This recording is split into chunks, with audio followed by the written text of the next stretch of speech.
Good morning students. Today we will discuss the 8th class science topic crop production and management.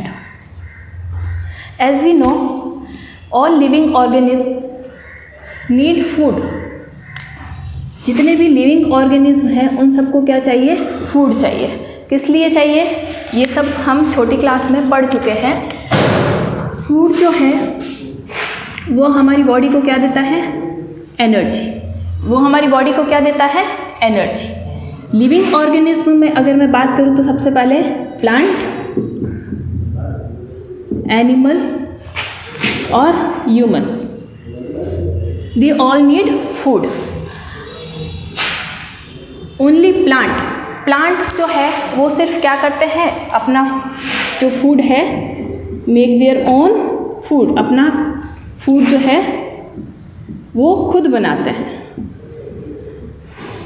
But animal and human beings are dependent on the plants और other animals for the food. Plant की जो food बनाने का जो process है उसको हम बोलते हैं फोटोसिंथेसिस. क्या बोलते हैं? फोटोसिंथेसिस. इसके बारे में हम सबको इन्फॉर्मेशन है. फोटोसिंथेसिस जो है उसमें सनलाइट, वाटर, एयर और क्लोरोफिल का यूज़ करते हुए जो प्लांट की लीव्स हैं वो क्या करती है? अपना फूड बनाती है. लेकिन अगर हम बात करें एनिमल की और ह्यूमन की तो ये सब क्या करते हैं? प्लांट पे डिपेंड करते हैं अपने फूड के लिए. तो इन सबको फूड जो है वो प्रॉपरली कैसे मिले उसके लिए हमको क्या पढ़ना है? Crop production. क्योंकि हम जानते हैं कि अगर हमारी कंट्री की या पूरे वर्ल्ड की भी बात करूं तो पॉपुलेशन इतनी ज़्यादा है कि सबको टाइम पे फूड प्रोवाइड करना जो है वो क्या है? बहुत मुश्किल है. इसीलिए अगर हमारा क्रॉप प्रोडक्शन और उसका जो मैनेजमेंट है वो ढंग से होगा, अच्छे से होगा, तो हमारी जो पूरी पॉपुलेशन है उसको फूड जो है वो आराम से मिल सकेगा. ठीक है. उसके बाद में बात आती है, सबसे पहला वर्ड है हमारा क्रॉप. तो सबसे पहले हम देखेंगे कि क्रॉप क्या होती है. जब एक ही तरह के प्लांट्स जो है वो बहुत बड़ी ज़मीन पे या हम कह सकते हैं बहुत लार्ज स्केल पे उगाए जाते हैं तो उसको हम क्या कहते हैं? क्रॉप कहते हैं. When same kind of plants are cultivated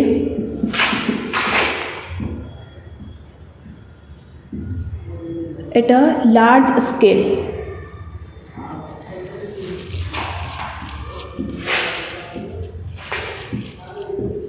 Then it is called crop.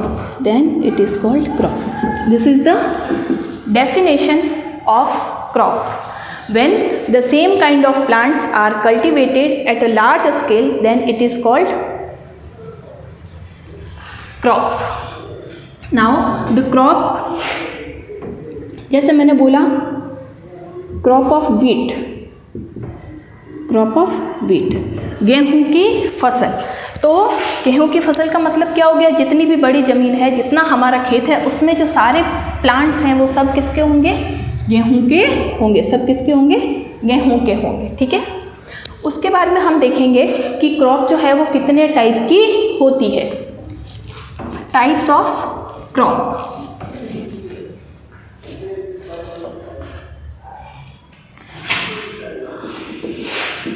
Based on the season.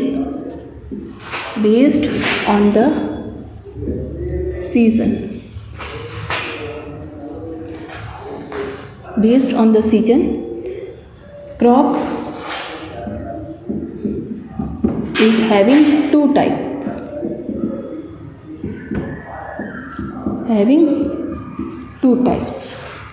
The first one is Kharif crop and the next is Rabi crop. पहला टाइप कौन सा है? Kharif crop. Then next is rabi crop. Kharif की जो crop है वो rainy season में shown की जाती है. Rainy season. रबी की जो क्रॉप है वो विंटर सीजन में ग्रोन की जाती है। ठीक है, इसके बाद में हम देखेंगे रेनी सीजन। कौन से मंथ में होती है रेन हमारे कंट्री में? June to September.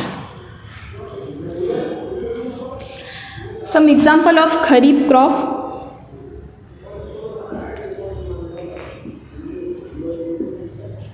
Ground nut, maize, paddy and cotton. These are the example of kharif crop. Then the rabi crop, wheat. सबसे बेस्ट एग्जाम्पल जो है रबी क्रॉप का वो क्या है? वीट। वो क्या है? वीट। उसके बाद में हम देखेंगे, हाँ एक चीज़ रह गई, रबी की जो क्रॉप है वो अक्टूबर टू मार्च, इसके मंथ क्या हो जाएंगे? अक्टूबर टू मार्च। नेक्स्ट है इसमें वीट ग्रेन, जितने भी ग्रेन्स हैं ये सब किसके एग्जाम्पल हो जाएंगे? हमारे रबी क्रॉप के। इसके अलावा ये जो है वो एग्ज़ाम पॉइंट ऑफ व्यू से इम्पॉर्टेंट है। एग्ज़ाम में कई बार क्वेश्चन पूछा जाता है, define the crop and the types of crop. तो सबसे पहले हमको क्या करना है? क्रॉप की डेफिनेशन लिखनी है। उसके बाद में जो टाइप्स ऑफ क्रॉप है जिसमें सबसे फर्स्ट खरीफ क्रॉप और रबी क्रॉप, वो कब उगाई जाती है? रेनी सीजन में, उसके मंथ, और मोस्ट इम्पॉर्टेंट हमको क्या करना है? उनके एग्जाम्पल लिखने हैं। ज़्यादा नहीं तो हमको कम से कम दो एग्जाम्पल जो है वो इनके याद होने चाहिए। ठीक है, इसके अलावा एक और टाइप की फसल होती है जिसको हम बोलते हैं जायद की फसल या जायद क्रॉप।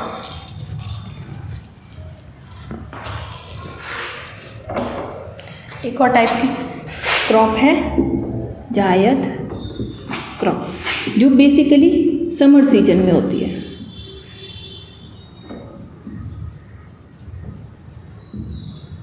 समर सीजन, इसमें आती है हमारी सारी पल्सेस और मस्क मेलन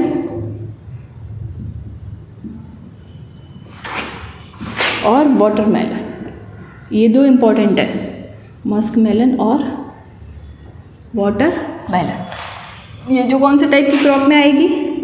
जायद क्रॉप। जायद crop.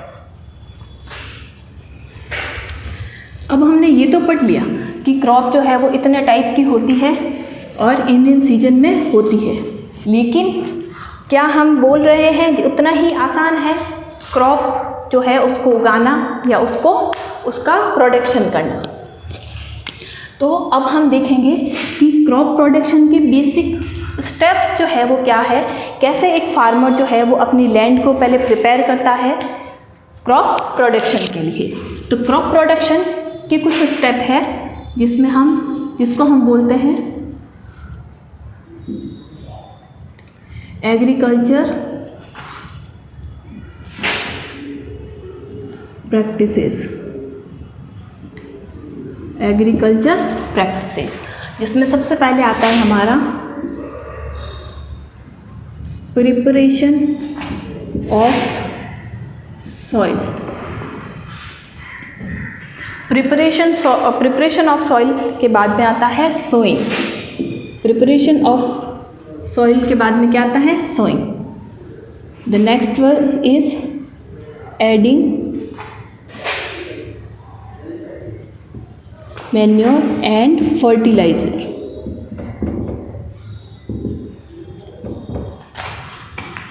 To the soil. Fourth one is irrigation.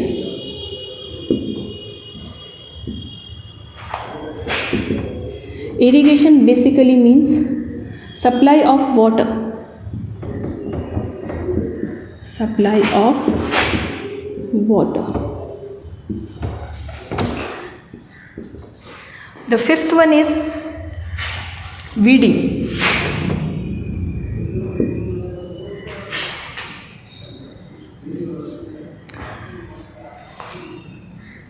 Weeding के बाद में आता है हमारा harvesting, and the seventh step is storage. Now we will discuss these steps one by one. तो first of all we discuss preparation of soil, कि हम अपनी सॉइल जो है लैंड की उसको किस तरह से प्रिपेयर करेंगे ताकि हमारा जो क्रॉप प्रोडक्शन है वो बहुत अच्छा हो। दीज आर द स्टेप, ये हमको याद रखने हैं। सबसे पहले हम क्या करेंगे, प्रिपरेशन ऑफ सॉइल, उसके बाद में सोइंग, एडिंग मैन्योर और fertiliser to the soil. Fourth is irrigation, weeding, harvesting and storage. सबसे पहले हम डिस्कस करते हैं preparation of soil.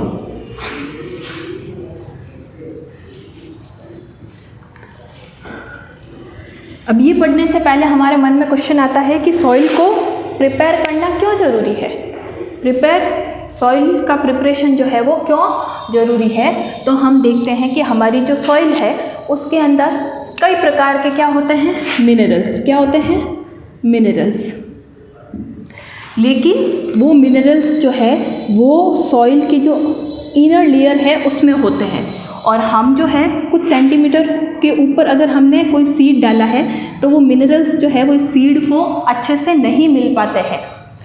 The second, कि हमारी जो सॉइल होती है उसके बीच में एयर जो है वो नहीं होती है। उसके बीच में क्या होती है, एयर नहीं होती है। तो जब भी हमारा जो सीड है वो अच्छे से उग जाएगा तो उसकी जो रूट्स होगी उसको रेस्पिरेशन के लिए एयर जो है वो नहीं मिल पाएगी।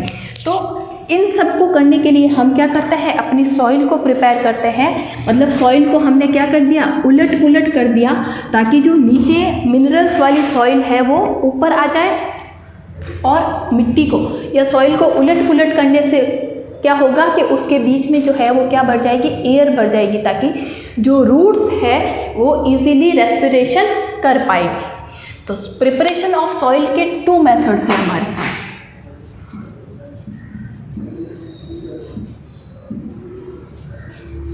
Plugging and tilling. Tilling basically क्या होता है, levelling of soil. Levelling of soil. Tilling क्या होता है, लेवलिंग ऑफ सॉइल। और प्लगिंग का मतलब होता है, प्लग क्या है,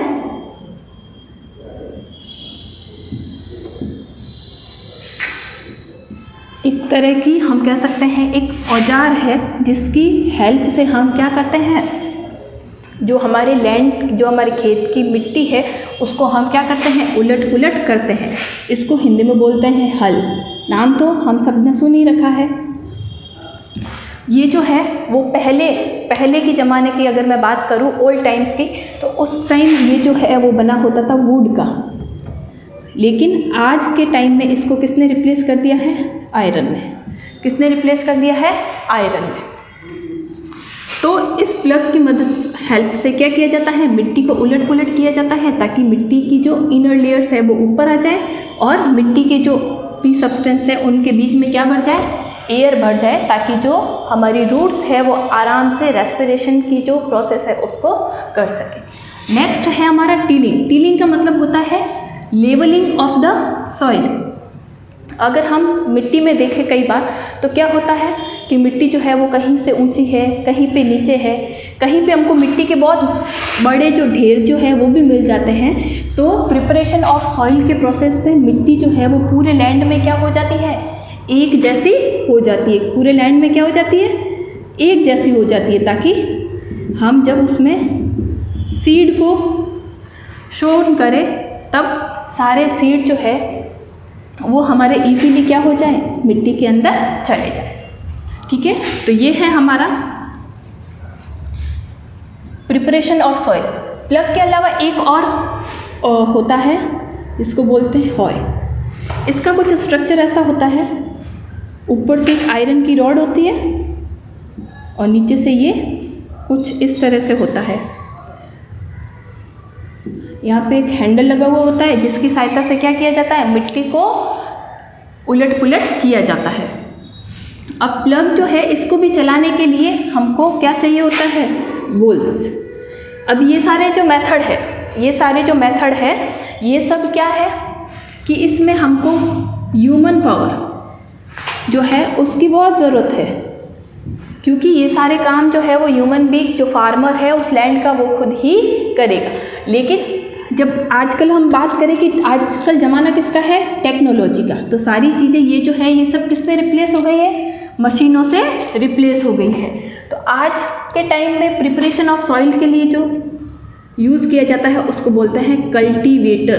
क्या बोलते हैं, कल्टीवेटर। क्या बोलते हैं, कल्टीवेटर। आप सबने देखा होगा कल्टीवेटर जो है उसको क्या किया जाता है, ट्रैक्टर के पीछे लगाया जाता है और ट्रैक्टर को जो है वो खेत में इक्वली चलाया जाता है ताकि जो सॉइल है वो अपने आप क्या हो जाती है, प्रिपेयर हो जाती है।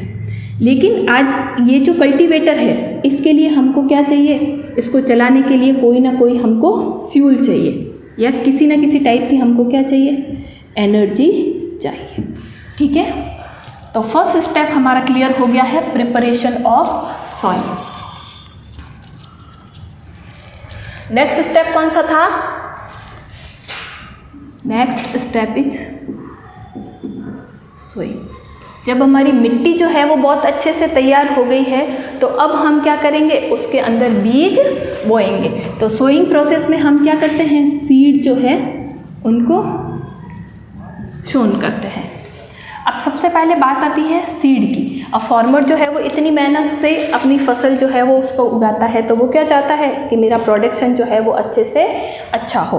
तो प्रोडक्शन कब अच्छा होगा, जब सीड की क्वालिटी ऑफ सीड जो है वो क्या होगी, अच्छी होगी। क्वालिटी ऑफ सीड क्या होनी चाहिए, हमारी अच्छी होनी चाहिए।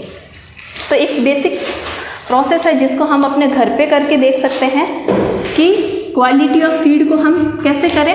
एक छोटा सा बीकर लिया हमने और उसके अंदर हमने क्या भर दिया, पानी भर दिया। उसके अंदर किसी भी चीज़ के सीड जो है वो आप क्या करो, डाल के देखो। तो जो अच्छी क्वालिटी के सीड होंगे वो तो क्या होंगे, पानी में नीचे जम जाएंगे।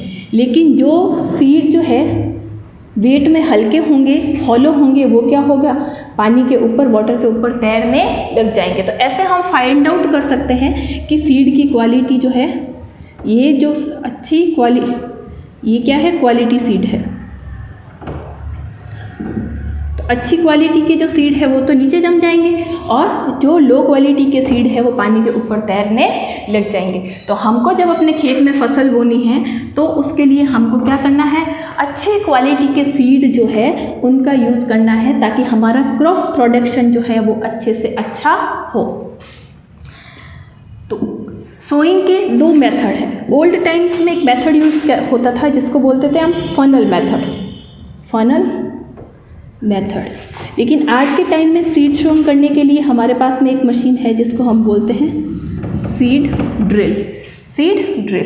फनल मेथड से पहले फार्मर्स क्या करते थे, जब उनके पास में कोई टंकी टेक्निक नहीं थी सोइंग के लिए, तो वो क्या कर देते थे, जस्ट अपने हाथों में सीड्स ले लिए और उनको ऐसे रैंडमली क्या कर दिया, खेत पे स्प्रिंकल कर दिया।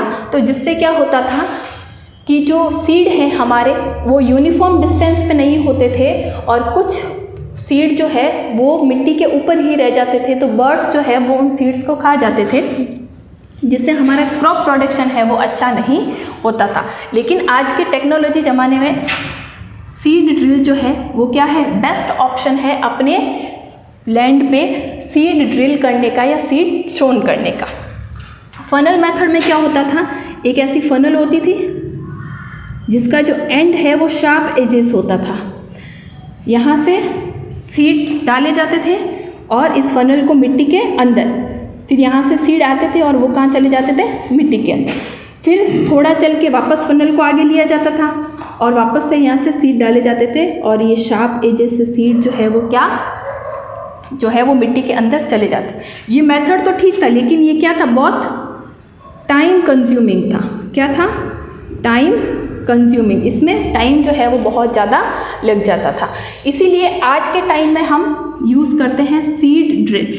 सीड ड्रिल जो है वो एक प्रकार की मशीन है जो ट्रैक्टर के पीछे लगाई जाती है और यूनिफॉर्म डिस्टेंस पे जो है वो हमारे शीट को ये शोन करती है। तो ये जो है ये लेस टाइम कंज्यूमिंग है, लेस टाइम कंज्यूमिंग। और नेक्स्ट है कि इसमें ह्यूमन पावर की इतनी ज़रूरत नहीं पड़ती है, ह्यूमन पावर जो है इसमें नहीं चाहिए होता है। मशीन जो है वो ऑटोमेटिक सारा अपना काम जो है वो कर लेती है।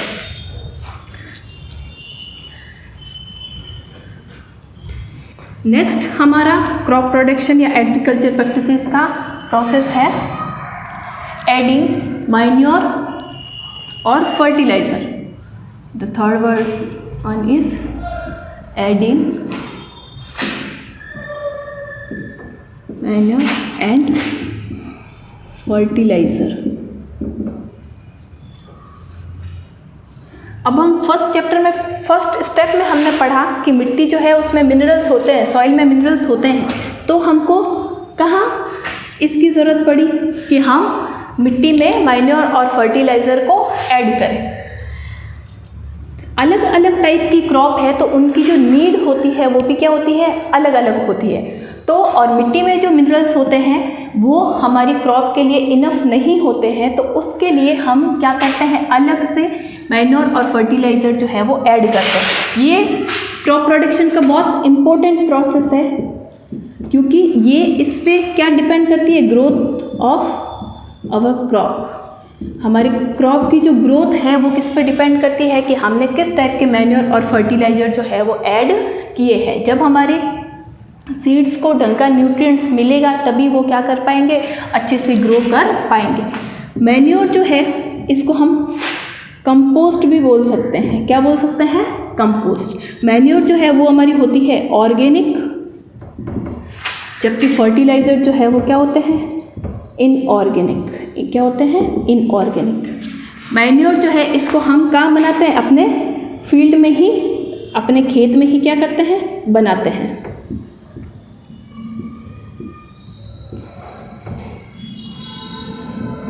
फॉर्म्ड ऑन लैंड बाय, किससे हम बनाते हैं, जितना भी हमारा वेजिटेबल और फ्रूट्स का वेस्ट होता है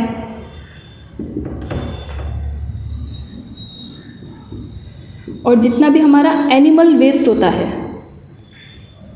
उससे हम क्या करते हैं, इन सब को मिला के क्या बनाते हैं, कंपोस्ट। जबकि फर्टिलाइज़र जो है वो फैक्ट्रीज़ में बनाए जाते हैं। कहाँ बनाए जाते हैं, फैक्ट्रीज़ में। तो मैन्योर जो है वो ऑर्गेनिक, फर्टिलाइज़र है वो इनऑर्गेनिक। कंपोस्ट को हम कहाँ बनाते हैं, अपने खेत में। और जो फर्टिलाइज़र्स जो है वो कहाँ बनाए जाते हैं, फैक्ट्रीज़ में बनाए जाते हैं। एग्ज़ाम में एक इम्पॉर्टेंट क्वेश्चन यहाँ से भी आता है, difference between manure and fertiliser. Difference between manure and fertiliser.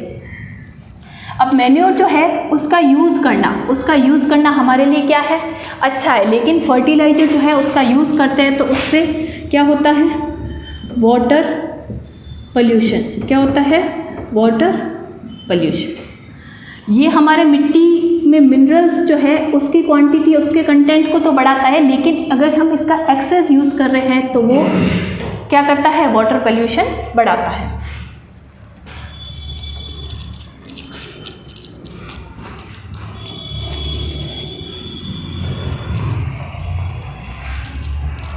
Fourth step है इरिगेशन।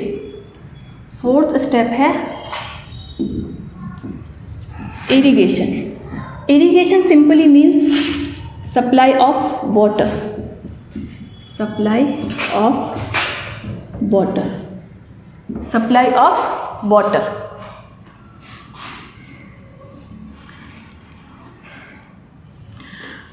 अगर पहले के ज़माने की बात करें तो सप्लाई ऑफ वाटर या इरिगेशन के लिए हमारे पास में कुछ मेथड थे, जिसमें राहट, डेकली, चेन पंप, ये सारे जो मेथड है इन सब का यूज़ करते थे हम इरिगेशन के लिए। इसमें क्या करता थे, जो फार्मर्स होते थे वो वेल से पानी निकालते थे और उसको अपने जो क्रॉप लैंड है उसमें देते थे। लेकिन ये सारे जो प्रोसेस है ये बहुत टाइम कंज्यूमिंग थे। सबसे फर्स्ट ये क्या थे, टाइम कंज्यूमिंग, और इसमें ह्यूमन पावर जो है उसका बहुत यूज़ होता था, या हम कह सकते हैं इसमें लेबरिंग क्या थी, बहुत ज़्यादा थी। आज के टाइम में इरिगेशन के 2 मेथड है हमारे पास में, जिसमें सबसे फर्स्ट है स्प्रिंकल मेथड और नेक्स्ट है drip system. Drip system sprinkle method में क्या होता है, जो हमारा क्रॉप लैंड है उसमें लंबे से पाइप लगाए जाते हैं और उनके ऊपर ऐसे पाइप होता है, उसके ऊपर एक नोज़ल या टैप लाइट स्ट्रक्चर होता है जो क्या करता है, यूनिफॉर्मली रोटेट होता है और जिससे पानी जो है वो हमारे प्लांट्स पे क्या होता जाता है, स्प्रिंकल होता जाता है। लेकिन ये जो स्प्रिंकल मेथड है इसमें हमारा वाटर जो है वो क्या होता है, थोड़ा वेस्ट होता है, इसमें वाटर जो है वो हम सेव नहीं कर सकते। लेकिन ड्रिप सिस्टम जो है वो क्या है, बेस्ट सिस्टम है। इसमें जो प्लांट्स के बीच में पाइप लगाया जाता है और यहीं पे छोटे छोटे ऐसे नोजल टाइप स्ट्रक्चर है, तो यहाँ से पानी जो है वो सीधा कहाँ जाता है, जो हमारे प्लांट्स हैं उनकी रूट्स में जाता है। जैसा कि हम जानते हैं कि पानी जो है वो कहाँ जाएगा, जब रूट्स के पास जाएगा तब रूट्स जो है वो क्या करेगी, पानी को प्लांट्स के जो अदर पार्ट्स है वहाँ तक पहुँचाएगी। अगर हम पानी को सीधा पेड़ की लीव्स पे डाल रहे हैं तो वो हमारे किसी काम का नहीं है। तो ड्रिप सिस्टम जो है वो क्या है, बेस्ट सिस्टम है। ये एक्सपेंसिव है लेकिन क्या है, इफ़ेक्टिव भी है। Expensive but effective, expensive but effective. इसमें हमारी जो वाटर सेविंग है वो बहुत ज़्यादा हो जाती है। तो स्प्रिंकल सिस्टम जो है वो ऐसी जगह यूज़ किया जाता है जहाँ पे वाटर की क्या है, बहुत कमी है। लेकिन स्प्रिंकल सिस्टम जो है वो ऐसी जगह यूज़ किया जाता है जहाँ पानी ज़्यादा है। लेकिन ड्रिप सिस्टम का हम कहाँ यूज़ करेंगे, जहाँ पानी जो है वो बहुत कम क्वांटिटी में हमको मिलता है, तो वहाँ पे हम कौन सा सिस्टम का यूज़ करेंगे, ड्रिप सिस्टम। तो ये हो गए हमारे एग्रीकल्चर प्रैक्टिसेस के 4 स्टेप्स। नेक्स्ट जो 3 स्टेप्स है उसको हम कल के लेक्चर में पढ़ेंगे। Thank you.